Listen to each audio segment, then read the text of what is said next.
Hey guys, welcome back. Today is our third day of solving systems of equations. Today we're going to learn, the first day we solved by graphing. The second day we learned by substitution. And today we're going to learn a third method called elimination. Okay, so I'm going to start out and I'm going to give you an example to the side here. We do recall that a solution of a system of linear equations is an ordered pair. You should remember that actually if you put it on Desmos, you see where the two lines intercept. That would be where the solution is. Okay, so with the elimination method, if I had an equation, 2x plus 3y is equal to 11, and maybe I had another equation, 2x plus 5, negative 2x plus 5y is equal to 13. Okay, so this is the system, and remember sometimes we use the brackets for the notation.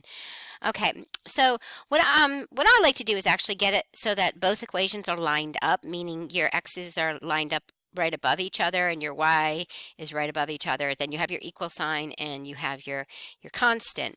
Okay, it's standard, almost standard form, okay, like ax plus by equals c, but you can have a leading negative coefficient, so we're not going to officially call it standard form.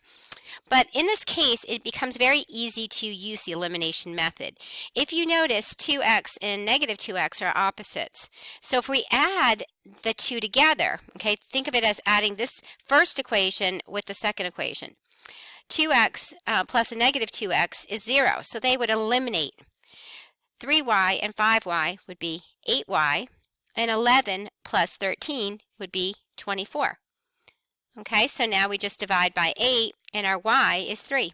Okay, so we already halfway got our answer. We got the y value.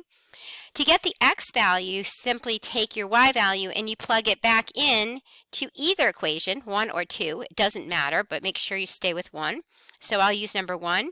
2x plus 3 times my y now is going to be 3 equals 11. So 2x plus 9 is going to be 11. My 2x would be equal to 2. So in this case, my x would be equal to 1. Okay, and we can see that the whole example is spelled out here in steps, but I just wanted you guys to see it. Our solution is 1, 3. Definitely go back, put it into Desmos, and see that those two lines do indeed cross or intersect at 1, 3. Okay, so let's do some examples here. So the first thing we want to do, we take our two equations, and we start out pretty easy because if you notice, they're already lined up for us. Okay, so we really don't have to do anything to either equation. And we can add the equations to eliminate because we already have opposites here. So when we eliminate, the negative 5x and 5x eliminate. And then we're left with a negative 4y will be equal to 12. We're going down, so negative 6y and 2y is negative 4y. 8 plus 4 is 12. Now we solve this resulting equation for the remaining variables. So we divide by negative 4. Okay, and when we divide by negative 4, we're going to get our y value to be our negative 3. Okay, so y is equal to negative 3. We then take that y and we plug it back in to, again, either one of these two equations, okay, 1 or 2, okay, and then you substitute it back in. So I'm going to use the first. We've got negative 5x minus 6 times a negative 3, and that's going to be equal to 8. So I use the first equation, negative 5x minus 18 is equal to 8, okay. 5x is going to be equal to, and actually that's going to be plus 18, okay? So that when I subtract 18 from both sides, I get my negative 5x equals negative 10. So my x is going to be equal to a positive 2. All right, so my solution again is an ordered pair. The x is 2, the y is negative 3. All right, you might want to pause the video right here and try the next one, but I'm going to continue on, okay? So if I look at this, I've got my 4x minus 3y equals 5. Again, kind of in standard form. Negative 2x plus 3y is equal to negative 7, okay? So I can now eliminate my y term, so I've got negative 3y and positive 3y.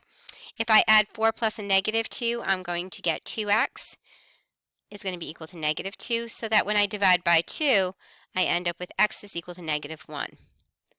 All right, I'm going to take that negative 1 and plug it back into the first. 4 times negative 1 minus 3y equals 5.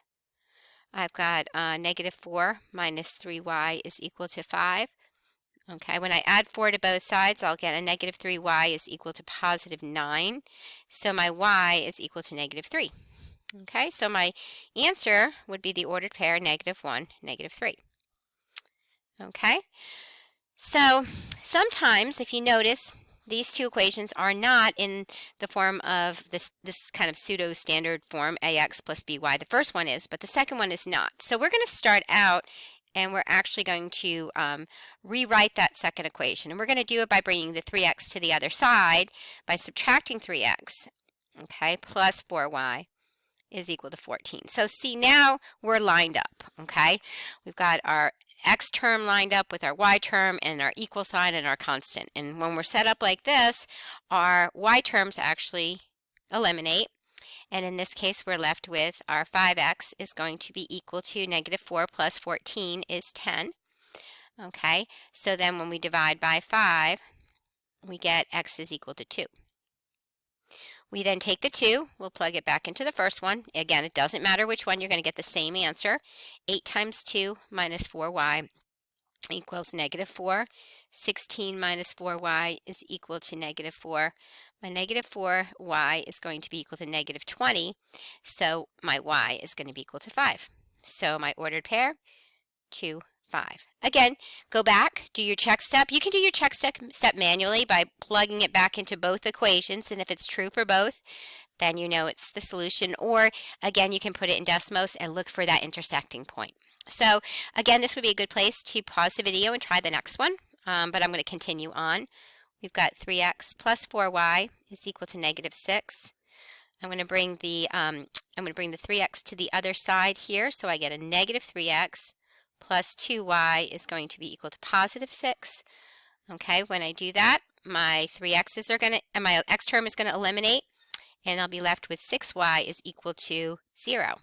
When I divide by 6, my y is 0. Okay, I plug my y back in to the first equation. 3x plus 4 times 0 is going to be equal to negative 6. My 3x plus 0 equals negative 6, or 3x equals negative 6, so my x is going to be negative 2. So the ordered pair would be negative 2, 0. Okay, so far we've had some pretty easy examples in the fact that it was easy to eliminate because we had opposite terms, meaning we had a positive 3x and a negative 3x.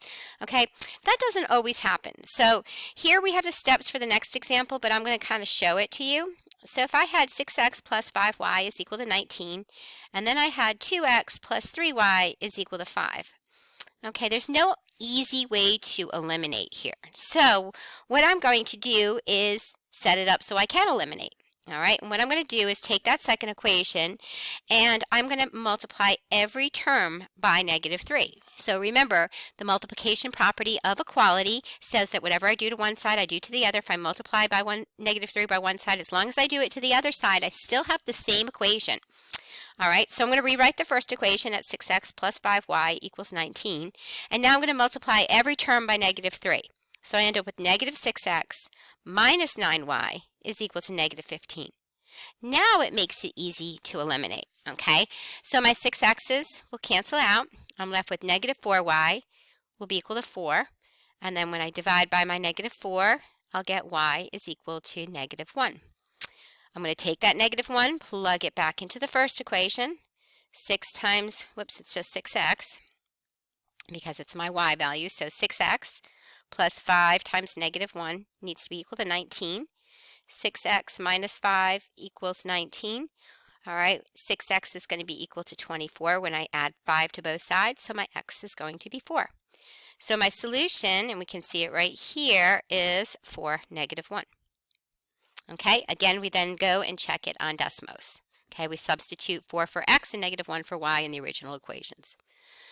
Okay, so now looking at our examples here. Okay, so we're going to follow the examples. It says, all right, 6x minus 2y. So I'm looking at these coefficients and I'm trying to come up with what I want to multiply. And it's up to you.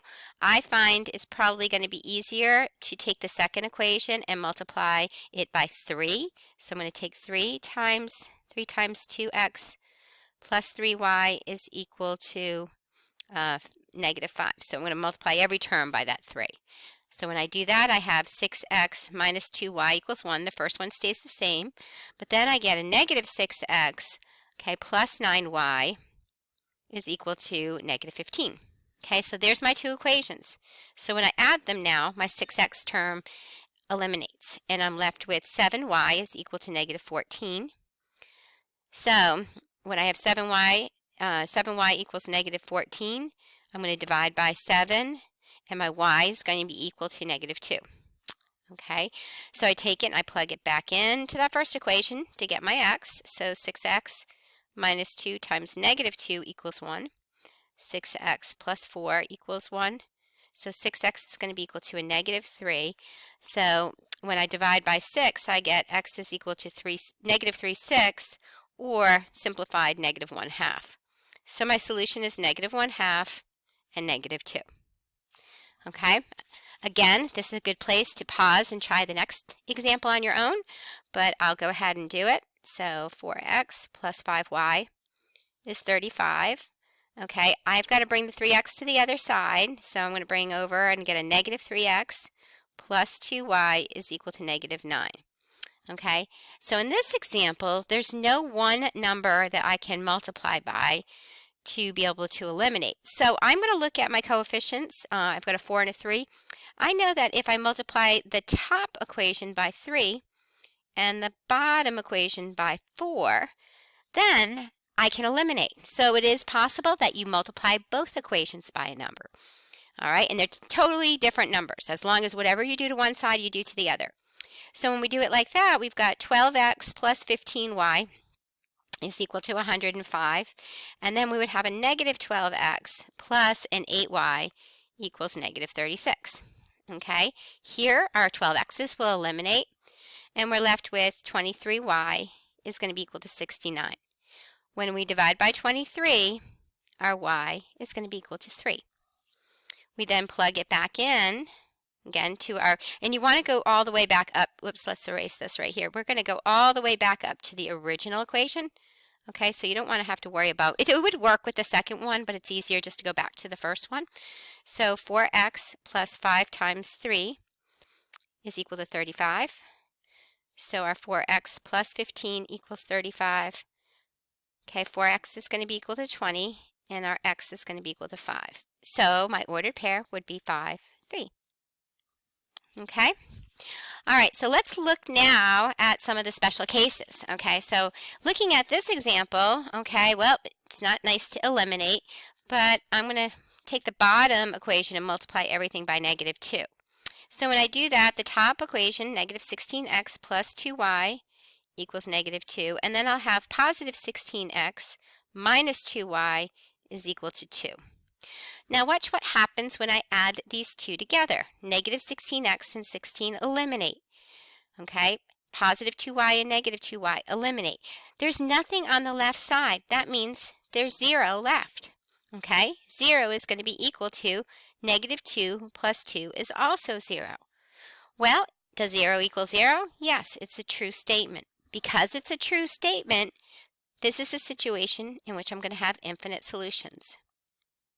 Okay, and what's going to happen, what you'll realize, is if you take both of these equations and graph them, they're actually the same equation, the same line. Okay, they're right on top of each other, and that's why every point overlaps or intersects. It's infinite solutions. Okay, looking at number 2, if I decided to try to eliminate, I'm going to set this one up by multiplying by 6. So I've got negative 18x plus 6y is equal to 24. And then I have positive 18x minus 6y is going to be equal to negative 12. So when I add these two together, the x term eliminates, the y term eliminates. So I end up with 0. And 24 minus 12 is 12. Does 0 equal 12? That's a false statement. So this is a situation where there is no solution. So what do we know about these two lines? We know they're parallel because parallel lines will never intersect, so there's no solution. And we also know that they're going to have, the two lines will have the same slope because the same slope means parallel lines. Okay, so the next page, there's a bunch of practice problems. All right, if you want to go through them, you can check the answer key that's out on the class website, but these are excellent practice problems. And then we get into our word problems. I've created a separate video for the word problems, so you can go refer to that after you finish doing your practice problems. Bye.